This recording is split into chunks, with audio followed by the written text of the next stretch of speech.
on va parler du type énergétique projecteur, qui est le même type énergétique que moi.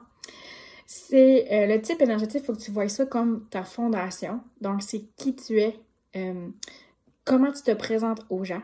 J'aime vraiment parler de, c'est un peu comme, c'est quand mettons, tu roules sur l'autoroute et que tu vois une pancarte McDonald's dans 2 km, tu sais qu'il va y avoir un McDonald's dans 2 km avant même de voir le McDonald's. Donc, c'est un peu ça, ton énergie parle avant toi et c'est comment tu fonctionnes. C'est vraiment ta fondation. Tu sais, quand on parle d'une maison, ta fondation, c'est la base. Donc, c'est vraiment avec ça que tu peux beaucoup travailler qui tu es.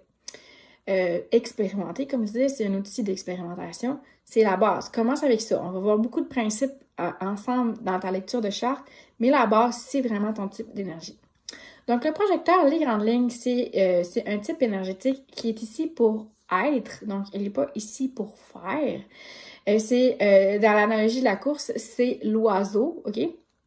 Donc, c'est celui qui observe les coureurs et qui est capable de bien les guider et d'observer comment ils fonctionnent et de bien les guider. Pourquoi est-ce que le projecteur il est bon pour guider? C'est beaucoup à cause de son aura. Donc l'aura, c'est ce qui nous entoure, c'est notre champ énergétique. C'est un aura qui est pénétrante, donc il pénètre dans l'aura de l'autre et c'est comme ça que le projecteur peut voir de façon théorique, c'est comme ça que le projecteur voit l'autre. Donc, c'est une personne qui a de la facilité à bullshit, à alerter comme les demi-vérités. Il est capable vraiment de cerner facilement comme il y a quelque chose que tu me dis pas, tu sais, genre, tout n'a pas été dit, là. Je sens qu'il y a comme une demi-vérité, c'est pas tout à fait vrai tout ce que tu me dis. Donc, c'est une personne qui a la facilité à cerner l'autre et le projecteur pense que c'est tout le monde qui est comme ça, mais non, en fait, c'est vraiment lui, parce que son aura est pénétrante, mais il est capable de bien cerner l'autre. C'est un type qui est non énergétique. Pourquoi? Parce que il y a un centre énergétique, et on va reparler de tout ça ensemble, qui s'appelle le sacral, et le projecteur n'a pas ce centre énergétique-là d'activer. Ce que ça fait, c'est que le projecteur ne crée pas d'énergie. Donc, il a une quantité limitée d'énergie. Ce que ça fait, c'est que, comparé à d'autres types énergétiques, ce n'est pas en faisant ce qu'il aime qu'il va créer de l'énergie. Donc, à partir du moment qu'il est fatigué, c'est important que le projecteur prenne le temps de se reposer parce que c'est comme ça qu'il va renouveler son énergie. Donc, c'est pas un type énergétique. Et comme le sacral n'est pas défini, c'est un type qui ne saura pas quand assez, c'est assez. Donc, à partir du moment que tu te poses la question, juste comme, juste une émission de plus, juste un dossier de plus.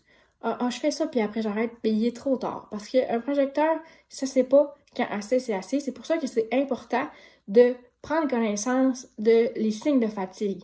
Les yeux qui piquent, quand tu commences à bouger sur ta chaise, que t'es instable, que tu ressens les symptômes de fatigue, prends-en connaissance, parce que c'est comme ça que tu peux noter que tu en as assez fait puis que c'est le temps de te reposer. C'est un peu challengeant pour un projecteur de comprendre son énergie parce que le projecteur, c'est 20% de la population, donc il fonctionne différemment de 80% de la population. Il y a 80% de la population, il y a 70% de la population, parce que les manifesteurs puis les réflecteurs, c'est un type à part, mais 70% de la population qu'en faisant ce qu'ils aiment, créent de l'énergie. Ça veut dire que c'est des gens qui peuvent avoir des horaires de politiciens, mais de désir, on s'entend des choses qu'ils aiment faire, ils peuvent faire des 80 heures semaine sans problème, et ils sont pas fatigués tant que ça reste dans le désir. Ces gens-là, quand on est projecteur, on les regarde aller, puis on est fatigué on est essoufflé juste à les regarder, parce que le projecteur, il fonctionne pas comme ça. Donc, il faut s'enlever la pression de se dire « je vais en faire autant que les autres », parce que on n'est pas designé pareil, puis on n'est pas fait pour en faire autant que les autres. Donc, ajoute-toi de la douceur. T'es pas ici pour faire, t'es ici pour être. Par contre, c'est super intéressant d'être projecteur parce que on est magnétique. Je parlais de l'aura qui est pénétrante, mais aussi c'est une aura qui est magnétique parce que quand que tu respectes ton énergie et que tu vois c'est quoi tes facilités et que tu agis comme un phare, je vais te revenir avec cette analogie-là, tu es magnétique et les bonnes personnes vont venir à toi en tout temps. Donc, le projecteur, c'est très magnétique et on va y reparler, mais c'est fait pour avoir du succès.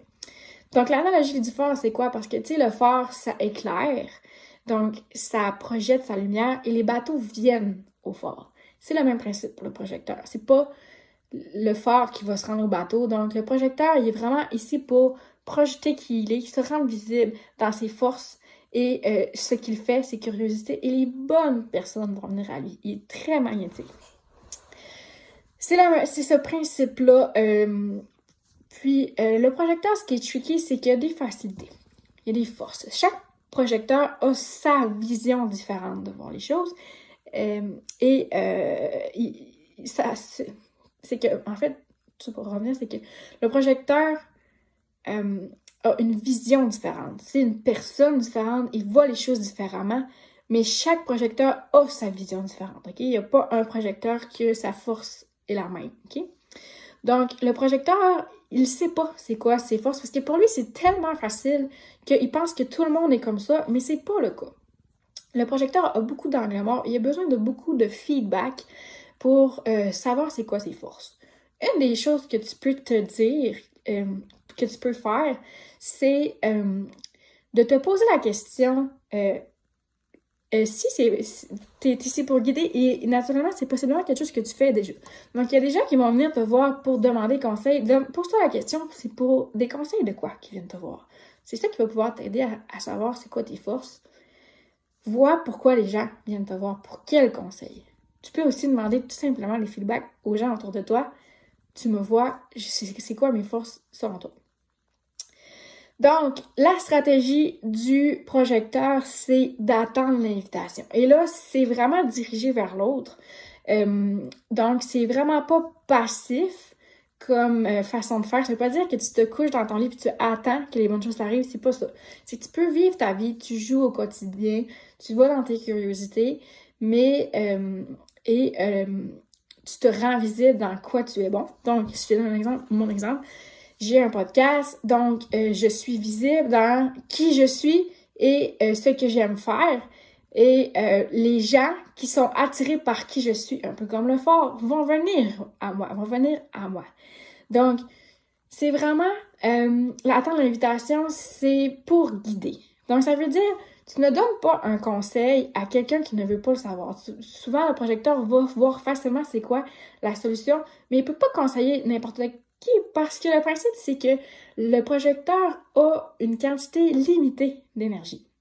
Ça veut dire que ne perds pas ton temps à conseiller des gens qui ne veulent pas ton conseil. C'est vraiment ça, attendre l'invitation et la reconnaissance. C'est que, attends que quelqu'un te dise, Émilie, j'ai écouté ton podcast, j'aime vraiment qui tu es, ton énergie, la façon que tu es, j'adore ça quand tu me parles de human design. Est-ce que tu pourrais me dire qu'est-ce que tu en penses par rapport à mon énergie? Je sais pas trop comment je pourrais naviguer ça. Peux-tu me conseiller? Ici, j'ai reçu la reconnaissance pour qui je suis et non pour ce que je fais.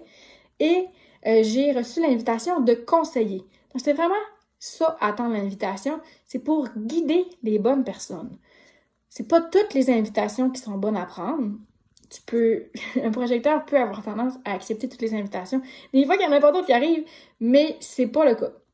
Attendre l'invitation, c'est tu peux choisir des invitations et c'est vraiment dans l'optique de ne pas gaspiller ton énergie à conseiller des gens qui ne veulent pas entendre tes conseils. Donc, la stratégie, attendre l'invitation et la reconnaissance. Une invitation peut être directement une invitation, donc est-ce que tu peux m'aider pour ça? Ou ça peut être énergétique. Tu ressens la personne, te reconnaît déjà pour qui tu es, c'est ton ami, c'est ton chum, ta mère, peu importe, et tu as l'appel de l'aider. Tu sens qu'énergétiquement, elle a envie que tu l'aides. Donc, ça peut être ces deux façons-là.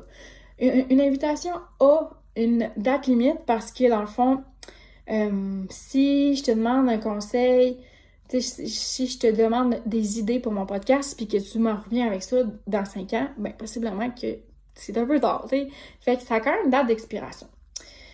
Ça, c'est pour les invitations. Par rapport à la stratégie, il y a le non-soi, l'amertume et la signature, le succès.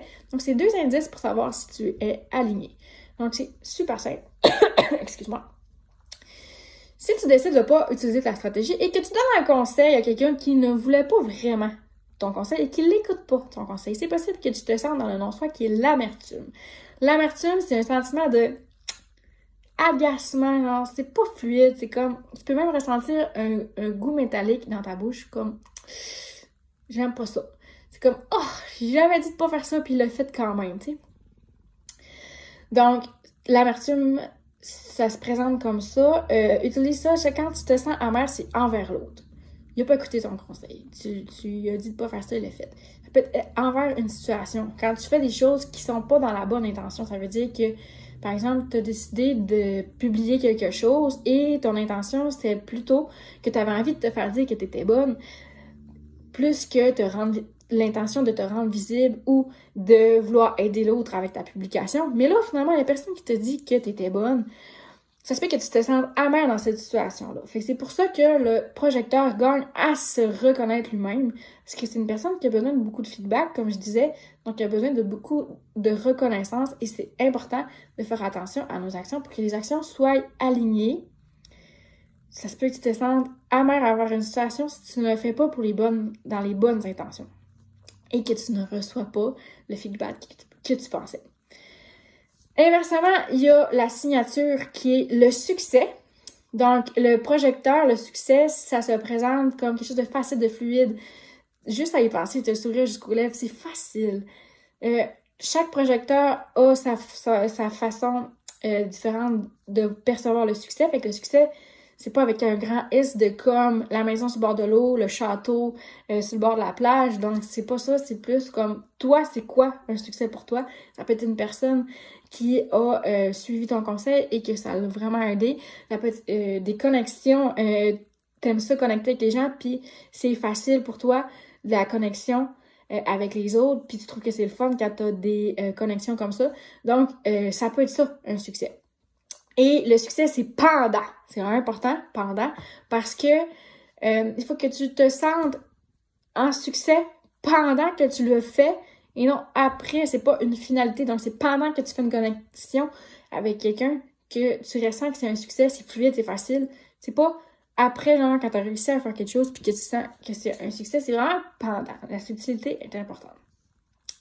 Donc, attendre l'invitation, amertume ou succès. Et si je rappelle les points importants, juste pour terminer, le projecteur n'est pas ici pour faire, il est ici pour être. Chaque projecteur a sa vision différente, sa vision unique. Accepte ta différence parce que tu es unique, puis c'est ça qui fait que tu es magnétique et que les gens vont venir à toi. C'est ta façon unique de voir les choses. Accepte ta différence. On ne fonctionne pas comme tout le monde, donc comme 70% de la population qui ont le sacral défini. Donc, on a de la misère à savoir quand assez, c'est assez. Prends connaissance de tes signes de fatigue. Essaye pas d'en faire autant que les autres, t'es pas là pour faire. Accepte ton rythme, ton cycle de productivité. Ajoute-toi de la douceur. T'es pas ici pour faire, t'es ici pour être. T'es une personne qui voit beaucoup l'autre. Fais attention à ton énergie parce que tu peux rouler sur l'énergie des autres. Donc, pour ceux qui ont le sacral défini, tu peux rouler sur leur énergie. C'est un peu comme le café. C'est bon de prendre un café pour se donner un peu d'énergie. C'est le fun d'être dans l'énergie du sacral des gens. Mais toute la journée, c'est beaucoup. Donc, c'est pour ça que c'est important quand tu es projecteur de prendre du temps pour toi seul. Parce que tu veux te décharger de l'énergie des autres. Tu es beaucoup influencé par l'autre. C'est possible qu'en prenant connaissance d'être avec une personne, tu te sentes beaucoup impacté par ce qu'elle ressent. Par exemple, moi, je suis une personne qui n'est pas du tout capable d'écouter les nouvelles ou des films d'horreur parce que notre aura est pénétrante, fait que ça vient vraiment me chercher. Donc, ça fait un tour global de qu'est-ce que c'est un projecteur. Ça te donne un petit peu de longueur d'avance sur avant qu'on se rencontre pour notre charte ensemble. J'espère que tu as apprécié. Si tu as des questions, n'hésite pas de te les noter pour qu'on les revoie ensemble. Ça va me faire plaisir qu'on puisse discuter en personne. Merci. À plus tard.